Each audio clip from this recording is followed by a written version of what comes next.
안녕하세요. 꿀변 이정현 변호사입니다. 자, 오늘 이혼 사건 중에 많이 쟁점이 되고 있는 문제 한번 알아보고 갈게요.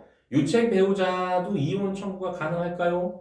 쉽게 말해서 제가 실제 했던 사례, 남편이 뭐 부정행위도 있고 또 뭐 가정 소홀, 경제적 무능 이런 것도 잘못들이 많이 겹쳐진 거죠. 특히 부정행위가 아주 큰 잘못인데 이 경우에 아내도 이제 남편을 인정하지 않죠.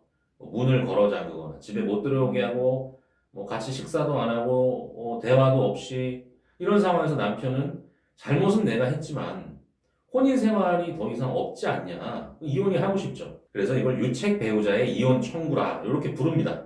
그럼 우리 법원의 판례 기본 원칙은 유책 배우자는 원칙적으로 이혼 청구를 할 수가 없다. 이혼 청구를 할 수 없다가 무슨 의미냐면 남편이 이혼 소송 제기는 하겠죠. 이혼 소송 제기는 누구나 할 수 있어요.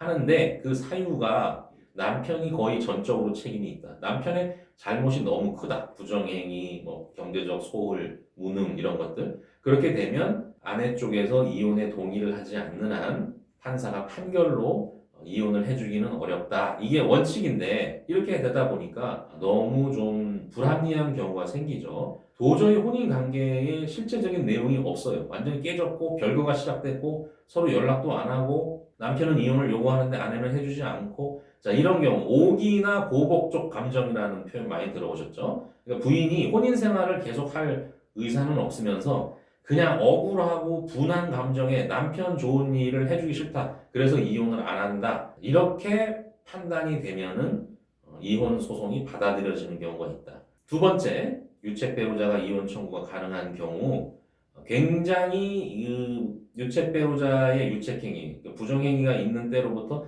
상당히 오랜 시간이 지나서 이제는 충분히 그 잘못이 희석됐다. 몇 년이 흐른 거죠. 큰 문제 없이. 그런 경우에 혼인 생활에 실체가 없다. 그러면 유책 배우자인 남편이 아내를 상대로 이혼 청구를 해서 이혼 소송으로 이혼할 수가 있습니다. 자, 세 번째 경우도 가끔 있는데 이 세 번째 경우는 독자적인 그 유책 배우자가 가능한 이혼 가능한 경우라기보다는 그 첫 번째, 두 번째 사유에 같이 포함돼서 이제 판단받는데 좀 도움이 되는 자료인데 뭐냐면 유책을 저지른 남편과 아내가 별거 중이에요. 그런 중에 아내와 자녀에 대한 책임을 꾸준히 다해 온 경우, 그렇게 해서 남편으로서 책임을 다했어 어느 정도. 그랬는데 혼인관계 회복이 안 돼. 그럴 때는 아무리 유책 배우자이지만 너무 껍데기만 남은 거 아니냐, 이 혼인 생활이.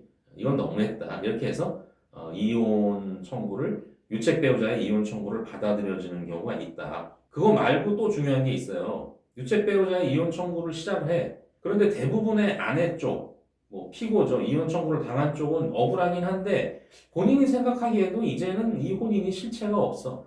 그렇기 때문에 그냥 이혼에 동의를 하는 경우가 있어요. 소송을 하다 보면.